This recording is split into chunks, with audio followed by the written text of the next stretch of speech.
What's up, my people, and welcome to another video. Today we're going to discuss 3 simple ways of how I got over the fear of cold calling, sliding into DMs, and just reaching out to the person I know I need to reach out to get to the next level. Stay tuned. What's up, my people?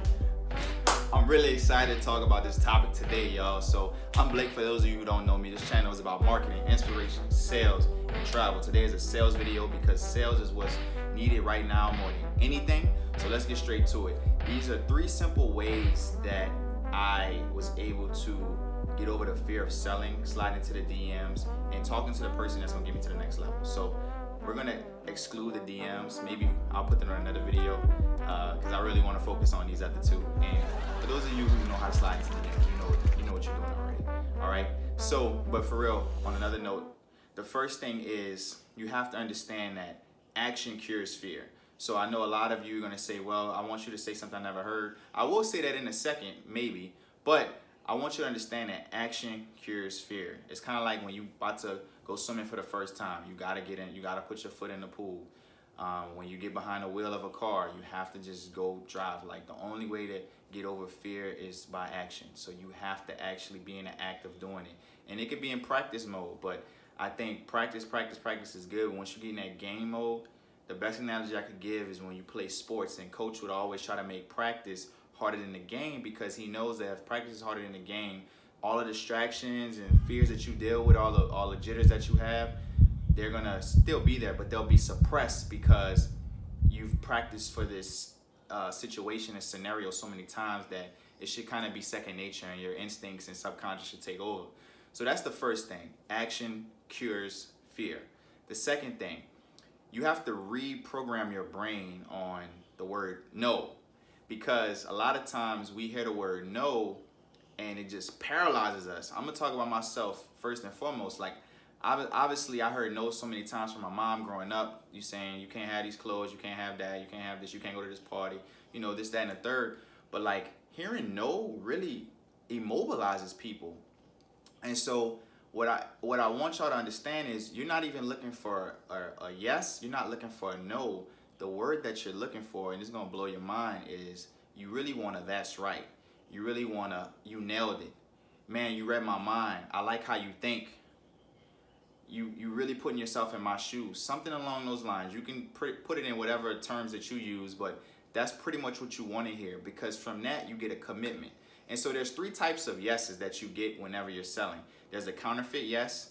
Those are the people who want to rush you off the phone and just say yes because they feel like that's what you want to hear, telling you what you want to hear. So they're playing a game on you. The second one is a confirmation yes. So that's kind of like 1 foot in, 1 foot out, not really rocking with you all the way. But the commitment is you getting that check, you getting that deal signed off. You know what I'm saying? That's what you want at the end of the day. Because if somebody just says yes, I'll buy from you, cool. But how many times does somebody say yes, they're gonna do something and they haven't done it? Don't worry, I'll wait.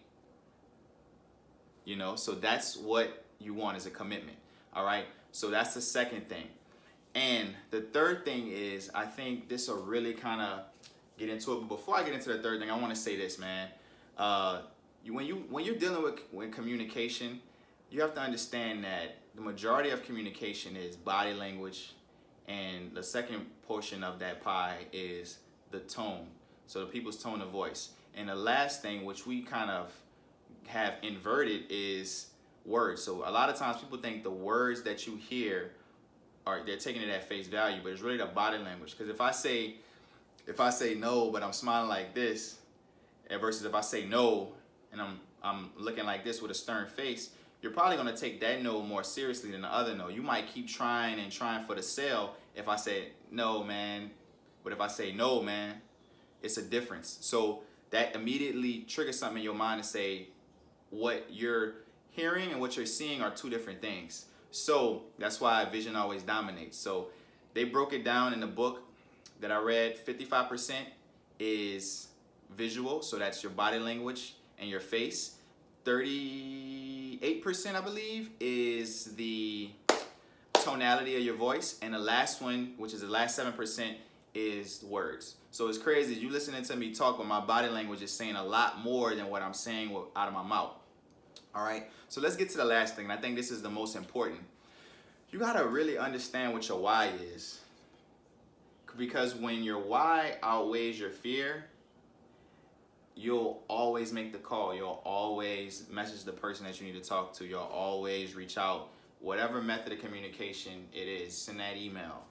Because if I told you right now that you had 30 days to live, that automatically just changes your whole approach on what you would do, who you would call, who you would talk to, who you would spend more time with.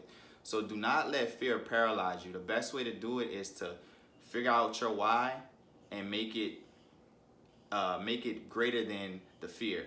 I love this example by Darren Hardy in The Compound Effect. He talks about being on like a 200-foot tall building, right? Or let's say it's 100 feet tall building, and you have to walk across this little thin bridge to get to the other building.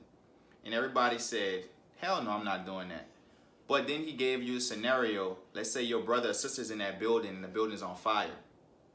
Well, now it's a no-brainer. I'm walking to that building to rescue my sibling, you know? So that's what you have to do. Make sure the why is greater than the fear. Make sure that you're not looking for no, because that's really what we're scared to hear, and we're on the uncertainty. Look for a that's right and the other phrases I used.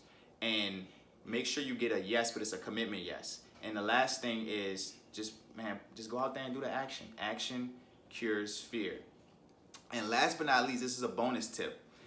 Just the mindset behind human nature, right? So I have a daughter. She just turned 16 months, that is.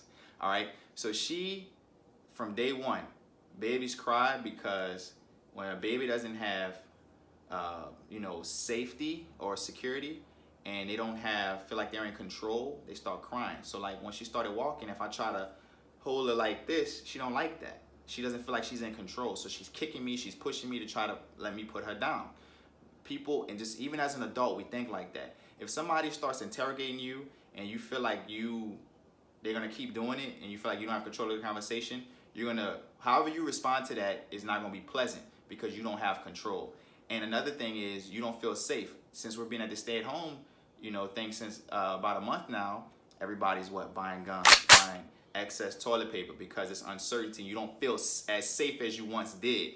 That's why you bought the gun. That's why you bought the toilet paper. So if you keep that in mind, when somebody's trying to rush you off the phone, you'll understand that you didn't really give them control at some point. You didn't make them feel secure. They didn't trust you.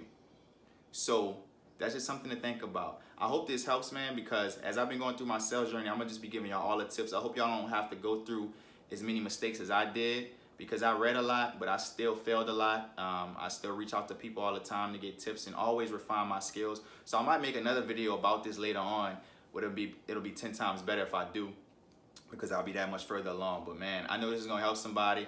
So if you like this video, I want you to like it, share it, and subscribe. But one last thing, I want you to do something every day for the next 7 days. And this, you don't have to do it. So I want you to be in control of this. This is only gonna help you, by the way. All right. Take 7 days and do something that will take you outside your comfort zone.